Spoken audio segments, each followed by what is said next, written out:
Hello दोस्तों, नमस्कार। आप सभी का डी स्टोरी चैनल में हार्दिक स्वागत, वंदन और अभिनंदन है। तो दोस्तों, आज की जो दिलचस्प कहानी है उसकी शुरुआत कर ही देते हैं। पवित्रा जी की नई बहू ने आज ही घर में प्रवेश किया था। घर में नई बहू के आने से सब बहुत खुश थे। घर में बधाई देने वालों का और नई बहू की मुंह दिखानी करने वालों का तांता लगा था। इस बीच पवित्रा जी किसी काम से अपने कमरे में गई। तभी उनकी नज़र अपने पति रमाकांत जी की फोटो पर की ओर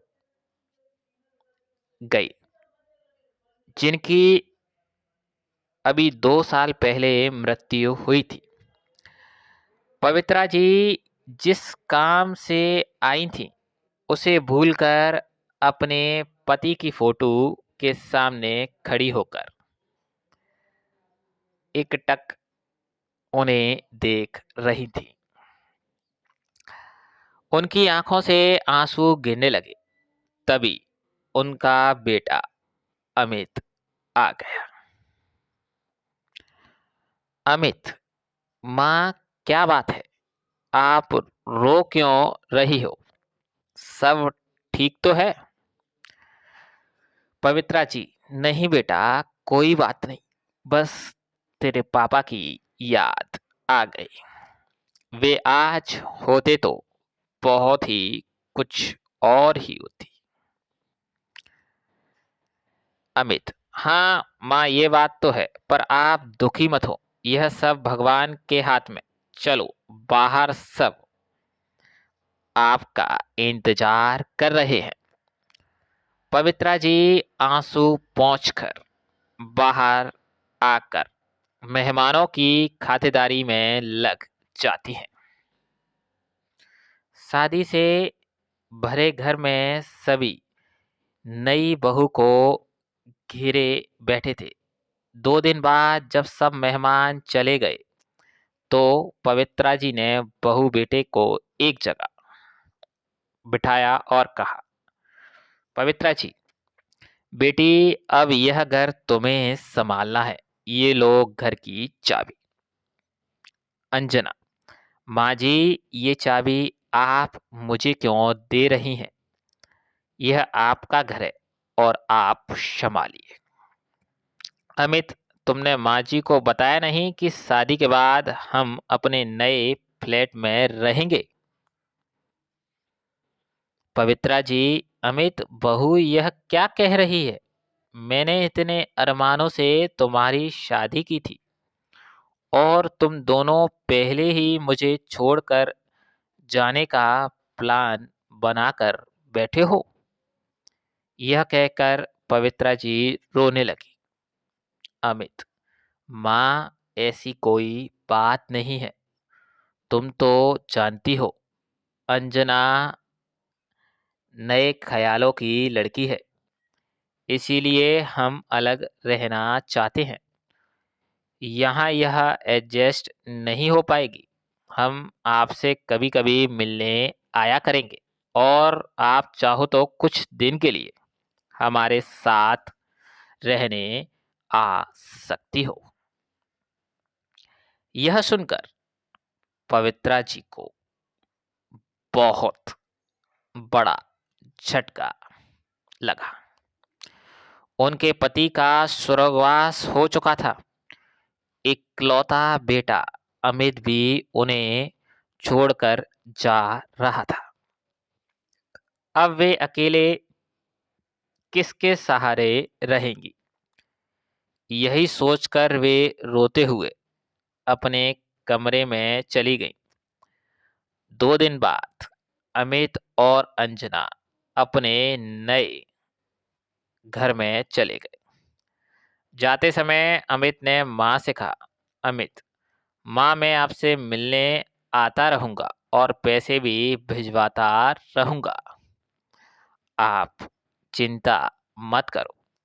पवित्रा जी, उसकी तुम चिंता मत करो। तेरे पापा इतना कुछ छोड़कर गए हैं कि मैं जीवन भर सुख से रह सकती हूँ। तू जाकर अपनी गृहस्थी जमा, मेरी चिंता छोड़ दे। अमित और अंजना दोनों चले गए। उनके जाने के बाद पवित्रा जी फूट फूट कर रोई।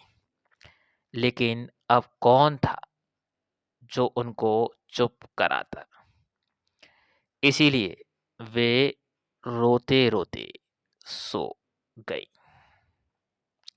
जब उठी तो छत पर जाकर बैठ गई। इसी तरह कुछ दिन बीत गए। अमित ने अपने नए घर जाकर एक बार भी माँ से बात नहीं की। अमित के इस व्यवहार से पवित्रा जी पूरी तरह से टूट गई।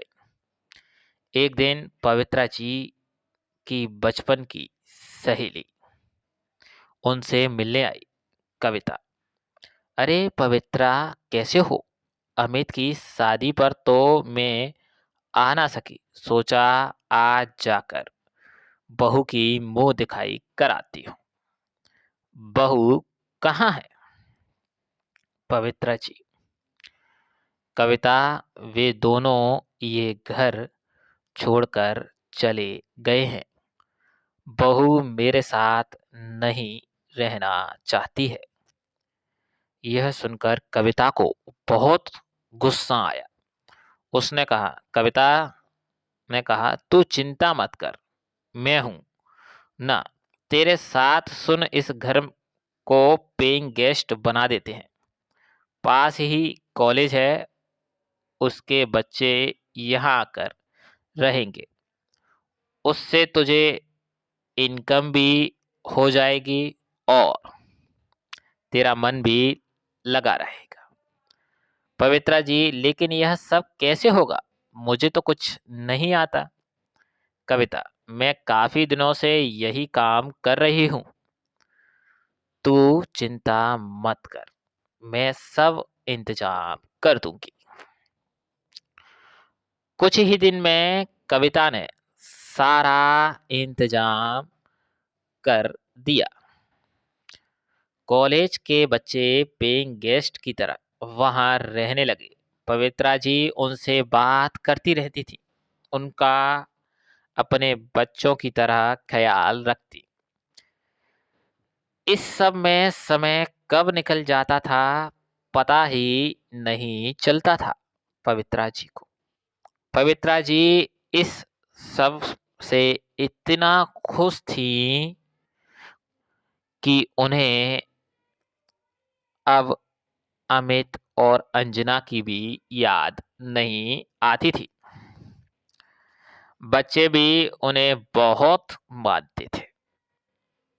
इस तरह उनका अकेलापन भी दूर हो गया और उन्हें किसी पर बोझ भी नहीं बनना पड़ा।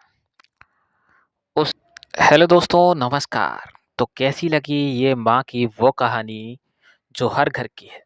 कहीं ना कहीं आजकल के बच्चे नए ज़माने, नए ट्रेंड के अनुसार अपने माता-पिता को छोड़कर चले जाते हैं। माँ ने बहुत अच्छे प्यार से बड़ा-बड़ा किया था इस कहानी में बच्चे को, उसके शादी के ख्वाब थे और उसकी शादी जैसे ही की, बच्चे ने बहाना लगा दिया एक पत्नी का कि माँ मेरी पत्नी घर पर एडजस्ट नहीं कर पाएगी, इसीलिए हम फ्लैट में रहेंगे। जबकि माँ के हस्बैंड पहले ही 2 साल पहले एक्सपायर हो चुके थे। तो कहीं न कहीं हमें इन कहानियों से सीखना चाहिए। हमें उन उदाहरणों से बचना है जो आजकल बन रहे हैं।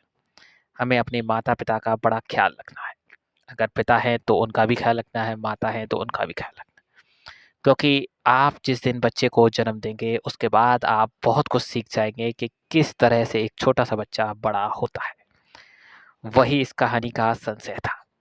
तो ये कहानी अगर आपको अच्छी लगी हो, तो दोस्तों चैनल को ज़रूर सब्सक्राइब कीजिए। आई लव यू मॉम लिखकर कमेंट कीजिए, जिससे और भी अच्छी स्टोरी हम आप सभी के लिए ला सकें और इसी तरह की अच्छी कहानियाँ आप सभी के सामने रख सकें।